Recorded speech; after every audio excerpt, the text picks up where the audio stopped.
ஞானானந்தமயம் தேவம் நிர்மலஸ்படிகாகிருதியும் ஆதாரம் சர்வ வித்யானாம் ஹயக்ரீவம் பாஸ்மகே. நேயர்கள் அனைவருக்கும் அஸ்ட்ரோ KS ஐயங்காரின் பணிவான நமஸ்காரங்கள். மாத பலன் விஸ்வாவசு வருஷம் புரட்டாசி மாதம் 17/9/2025 17/10/2025 வரலும் உண்டான காலகட்டம். இந்த மாதம் மிகவும் விசேஷமான மாதம். தட்சிணாயனத்தில் மூன்றாவது மாதமாக சொல்லக்கூடியது பித்திருக்களுக்குன்னே உண்டான மாதம். அதாவது கோவிந்தா மாதம்னு சொல்லுவாங்க. அதாவது வெங்கடேச பெருமாளுக்கு மிகவும் ஏற்றமான மாதம். ஒவ்வொரு சனிக்கிழமையும் அதாவது வெங்கடாச்சலபதி இது சேவிக்கிறது ரொம்பவும் பெரிய விசேஷம். திருப்பதியில் மிகப்பெரிய ஏற்றங்கள் நடக்கக்கூடிய காலகட்டமாக அமையும். இந்த மாதத்தில் வரக்கூடிய கோல்சாரம் என்ன, இந்த மாதத்தில் வரக்கூடிய மற்ற விசேஷங்கள் என்ன அப்படின்றத பார்க்கலாம். இந்த மாதத்தில் கோல்சாரம்னு பார்த்தோம்னா காலபுருஷ தத்துவத்தின் 3வது ராசி அப்படின்னு சொல்லக்கூடிய மிதுனத்தில் குருவும், சிம்மத்தில் 5வது ராசியான சிம்மத்தில் சுக்கிரனும் கேதுவும், 6வது ராசியான கன்னியில் புதனும் சூரியனும், 7வது ராசியில் செவ்வாய் அதாவது துலாத்தில், கும்பத்தில் சனி வக்ரம் இருக்கார், ராகுவும் இருக்கார். இந்த மாதத்தில் பார்த்தோம்னா வரக்கூடிய மாற்றங்கள் 29/9/2025 புதன் கன்னியா ராசியிலிருந்து துலா ராசிக்கு போகிறார். 8/10/2025 அப்போ வாக்கிய பஞ்சாங்கம் பிரகாரம் புனர்பூசம் 3ஆம் பாதத்திலிருந்து குரு 4ஆம் பாதத்துக்கு கடக ராசியில் போய் அதிசாரமாகி உச்சம் பெறுறார். இந்த குருவினுடைய அதிசாரம் தனியாக வீடியோ போடுறேன், அதை பாருங்க. ஒரு ராசிக்கும் எப்படி இருக்கும்ன்றது தனியாக போடுறேன். ஏன்னா இது வருஷ கிரகம்.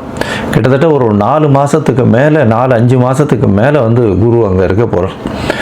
ஏன்னா வக்கரகதியும் அடைகிறார். ஒரு 2 மாதம் கழித்து வக்கரகதி அடைகிறார். அதுக்கப்புறம் மிதுனத்துக்கு போகிறார். மிதுனத்தில் வக்கரகதியிலேருந்து திரும்பியும் அவர் இதுவாகி பிப்ரவரி வரணும். இந்த வக்கரகதியிலேருந்து வக்கர நிவர்த்தி பிப்ரவரி மார்ச்சில் தான் வரும். சரி, இந்த மாதத்தில் சுக்கிரனுடைய மாறுதல் சிம்மத்திலிருந்து கன்னிக்கு வரார் 10/10/2025 அப்போ. இந்த மாறுதல்களோடு இந்த மாதம் நடக்கிறது. இந்த மாதத்தில் வரக்கூடிய விசேஷ நாள் அப்படின்னு சொல்லும் பொழுது 21ஆம் தேதி மகாலய அமாவாசை, அதாவது பித்திருக்களுக்கு தர்ப்பணம் கொடுக்க வேண்டிய நாள். அதாவது தை அமாவாசை, மாலை அமாவாசை, ஆடி அமாவாசை இதெல்லாம் ரொம்பவுமே பிரசித்தி பெற்றது. இந்த அமாவாசைகளில் நிச்சயமாக பித்திருக்களுக்கு உண்டான அதாவது கர்மங்களை செய்யக்கூடியதும் அதுக்கு இப்போ உண்டான கோவில்களுக்கு சென்று வருவதும் மிகவும் முக்கியம். அன்றைக்கி பித்திருக்களுக்கு உண்டான விஷயங்களை மட்டும்தான் செய்ய வேண்டும். புதுசாக ஆரம்பிக்கிறோம், ஏதாவது ஒரு வியாபாரம் ஆரம்பிக்கிறது, படிப்பு ஆரம்பிக்கிறது, அந்த மாதிரி எல்லாம் பண்ணக்கூடாது. அன்றைக்கி பித்திருக்களுக்குன்னு சொல்லக்கூடிய நாட்கள். அதனால் அதற்குண்டான விஷயங்களை மட்டும்தான் செய்ய வேண்டும். அதாவது சாப்பாடு தானம் கொடுக்கலாம். ஏழை எளியவர்களுக்கு அன்னதானம் கொடுக்கறது ரொம்பவும் விசேஷம்.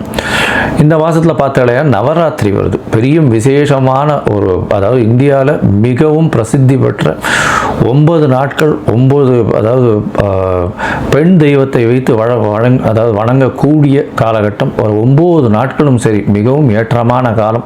முதல் 3 நாட்கள் பார்வதிக்கும், அடுத்த 3 நாட்கள் லக்ஷ்மிக்கும், அடுத்த 3 நாட்கள் சரஸ்வதிக்கும், 9 நாட்கள் மிகவும் ஏற்றமான காலம். கடைசி 9வது நாள் சரஸ்வதி பூஜை, அதாவது ஆயுத பூஜை இதெல்லாம் வரும். அது அதாவது 1/10/2025 அன்னைக்கு சரஸ்வதி பூஜை, ஆயுத பூஜை சொல்லுவாங்க. விஜயதசமி எல்லாவற்றிலும் வெற்றி கிடைக்கக்கூடிய நாள் அப்படின்னு சொல்லக்கூடியது. அன்னைக்கு புதிதான விஷயங்களை ஆரம்பிப்பது ரொம்பவும் நல்லது. அந்த வெற்றி கிடைக்கக்கூடிய நாள் 2/10/2025 புதுசாக எந்த ஒரு விஷயத்தையும் தொடங்கிறதுக்கு ஆரம்பிக்கிறதுக்கு ஏற்ற நாள். இதை தவிர பார்த்தாலேயானால் 2/10 அன்னைக்கு அக்டோபர் 2 சொல்லக்கூடியது காந்தி ஜெயந்தி. நம்மளுடைய தேசப்பிதாவினுடைய அதாவது பிறந்த தினமாக சொல்லக்கூடியது காந்தி ஜெயந்தி. ஸோ அதனால் அதுவும் ரொம்ப விசேஷம். தேசத்திற்காக பாடுபட்டவர், தேசத்தின் சுதந்திரத்திற்காக பாடுபட்டவர். இந்த மாதத்தில் பார்த்தாலேயானால் மேஷம் முதல் மீனம் வரை ஒரு ராசிக்கா என்ன மாதிரியான ஏற்றங்கள், என்னென்ன விசேஷங்கள், மாற்றங்கள் இருக்குது அப்படின்றத பார்ப்போம். அதற்கு முன்னாடி என்னுடைய மொபைல் நம்பர் கீழே ஸ்க்ராலிங்கில் வந்துட்டுருக்கோம். உங்களுக்கு அஸ்ட்ராலஜிக்கல் கன்சல்ட் தேவைப்பட்டதுன்னா எனக்கு ஃபோன் பண்ணுங்க. உங்களுடைய date, time, place of birth, உங்களுடைய பெயர், தாய் தகப்பனார் பெயர் இது வரலும் நீங்கள் அனுப்புங்க. என்னுடைய கட்டணம் என்னன்னு சொல்கிறேன். அந்த கட்டணத்தை அனுப்பிட்டு UTR நம்பர் ஷேர் பண்ணுங்க. உங்களுக்கு முதல்ல உங்களுடைய ஜாதகத்தை PDF போடுறேன். அதில் சந்தி இருக்கான்றதை பார்க்க பார்க்குறேன். நட்சத்திர சந்தி, நட்சத்திர பாத சந்தி, அதை தவிர வந்து லக்ன சந்தி, லக்ன பாத சந்திகள் இருக்கிறத பார்ப்போம். ஏன்னா எனக்கு தெரிஞ்சு 50 வயசு 55 வயசில் இருக்கிறவா எல்லாமே இந்த பாத சந்தியில் வந்து ரொம்ப இந்த லக்னத்துக்கு இந்த தசை ரொம்ப நன்னா இருக்கும்னு நினச்சிட்டு இருப்போம். ஆனால் ரொம்ப மோசமாக இருக்கும். ஏன்னா அதற்கு முந்தின பாதத்தில் பிறந்திருப்பார். எடுத்துக்காட்டாக பார்த்தாலே ஏன்னா விசாகம் 3ஆம் பாதத்தில் பிறந்திருப்பார். ஆனால் விசாகம் 4ஆம் பாதம்னு எழுதி விருச்சிக ராசின்னு வச்சுட்டு இருப்பார். 3ஆம் பாதமாக இருந்ததுன்னா துலா ராசி. துலா ராசிக்கு துலா லக்னமோ துலா ராசிக்கு உண்டான சுவர்கள் வேறு, பாவர்கள் வேறு, சமமானவர்களும் வேறு. அதே மாதிரி விருச்சிக ராசிக்கு உண்டானவர்களும் வேறு. அதனால் வந்து பார்த்தோம்னா இப்போ நல்லது நடக்கும்னு நினச்சிட்டு யாராவது ஜோசியத்தில் சொல்லியிருப்பா எழுதி வச்சதை பார்த்து. அதில் வந்து பார்த்தாலேயானால் ஒரு மாறுதலாகி உங்களுக்கு எல்லா விஷயங்களும் அடிபட்டுட்டே இருக்கும்.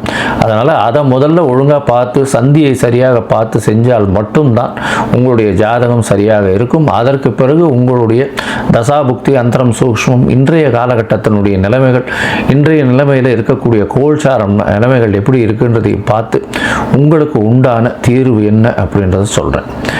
இதன் மூலியமாக உங்களுடைய வாழ்க்கையில் வளர்ச்சியும் மலர்ச்சியும் இருக்கக்கூடிய வாய்ப்புகள் உண்டு. சரி, இப்போது ஒரு ராசியாக மேஷம் முதல் மீனம் வரை எப்படி இருக்குன்றதை பார்ப்போம். இந்த காலகட்டத்தில் உங்களுடைய சந்திராஷ்டம நாட்கள் என்னென்ன வருது, அதில் என்னென்ன செய்யலாம், என்னென்ன எளிய பரிகாரங்கள் செய்யலாம், என்னென்ன கோவிலுக்கு அருகில் போய் சென்று வரலாம் அப்படின்றதையும் சொல்கிறேன். இப்போது மேஷம் முதல் மீனம் வரை புரட்டாசி மாதம் விஸ்வாவசு வருஷம் பார்க்கலாம். மீனம், பூரட்டாதி, உத்திரட்டாதி, ரேவதி இந்த 3 நட்சத்திரம் 9 பாதங்களை கொண்ட ராசி. ராசியின் அதிபதினு சொல்லக்கூடியவர் குரு. இவ்வளவு நாளாக மீன ராசிக்கு பார்த்தோம்னா ஒரு பெரிய பின்னடைவுன்னா உடல் நலத்தில் சற்று பின்னடைவு இருந்திருக்கும். ஏன்னா ராசிக்கு 12ஆம் இடத்துல சனி, 7 சனி நடந்துட்டுருக்கு. ராகுவும் 12ஆம் இடத்துல, தேவையற்ற செலவுகள்லாம் கொஞ்சம் அதிகமாக இருந்துட்டுருக்கு.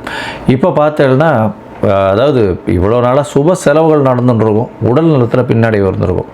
ஆனால் இப்போ வந்து செலவுகள் தேவையற்ற செலவுகள் இருக்கும். வெளிநாடு, வெளியூர், வெளிமாநிலம் பிரயாணங்கள்லாமும் இருக்கும். ஏன்னா குரு 8/10/2025 அன்றைக்கி மாறுறார். இந்த மாற்றம் பெரிய ஏற்றத்தை கொடுக்கக்கூடிய காலகட்டம் இருந்தாலும் அதாவது மீனராசிக்காரர்களுக்கு உடல் நலத்தில் நல்ல ஒரு ஏற்றம் இருக்கும். ஆனால் பார்த்தலையானால் 12ஆம் இடத்துல சனி இருக்கிறதுனால நிச்சயமான பிரச்சனைகளை கொடுக்கக்கூடிய காலகட்டமாக அமைய போகிறது. அது தவிர பார்த்தோம்னா உங்களுடைய ராசிக்கு 6ஆம் இடத்துல கேது இருக்கார், சுக்கிரன் இருக்கார், 8ஆம் அதிபதி 6ஆம் இடத்துல இருக்கார். இது வந்து அந்த அளவு விசேஷத்தை கொடுக்காது. சூரியன் 6ஆம் அதிபதி 7ஆம் இடத்துல, 7ஆம் அதிபதி ஆட்சி பெற்று போய் உச்சம் பெற்று போய் இருக்கிறது. இதன் மூலியமாக எதிர்பாலினத்தவரோட சிறு சிறு தொல்லைகள் வரும். அதை தவிர வந்து பார்த்தோம்னா கணவன் மனைவிக்குள்ள அந்யோன்யம் கம்மியாகக்கூடிய வாய்ப்புகள் மிகவும் அதிகம். ஏன்னா 2ஆம் அதிபதினு சொல்லக்கூடிய குடும்பஸ்தான அதிபதியான செவ்வாய் 8ஆம் இடத்துல போயிருக்கிறது அந்த அளவு விசேஷத்தை கொடுக்காது. பிரச்சனைகள் நிச்சயமாக வரும். மீனராசிக்காரர்கள் அதுவும் உத்திரட்டாதி நட்சத்திரக்காரர்கள்லாம் கொஞ்சம் ஜாகிரதையாக இருக்கிறது ரொம்பவுமே நல்லது. பேச்சில் ரொம்ப கவனமாக இருக்கும். ஏன்னா செவ்வாயினுடைய பார்வை நிச்சயமாக கடுமையான பேச்சை கொடுக்கக்கூடிய வாய்ப்புகள் மிகவும் அதிகம்.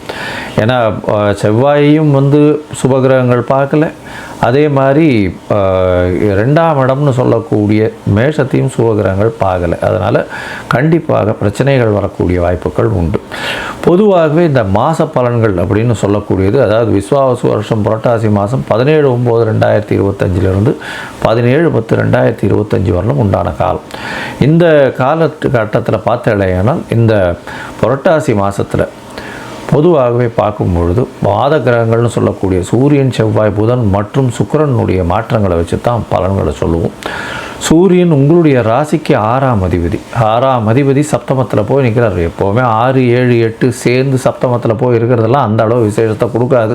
அதுவும் சூரியன் 7ஆம் இடத்துல போய் நிற்கிறார் அப்படின்னா கடன் தொல்லை, வம்பு, வழக்கு இது எல்லாமே வந்து சேரும். பார்ட்னர்ஷிப் வியாபாரத்தில் சொல்ல முடியாத பிரச்சனைகள் வரக்கூடிய வாய்ப்பு. கூட்டாளிகளை நம்பாதீங்க, ஜாகிரதையாக இருங்கோ, பொறுமையாக இருங்கோ.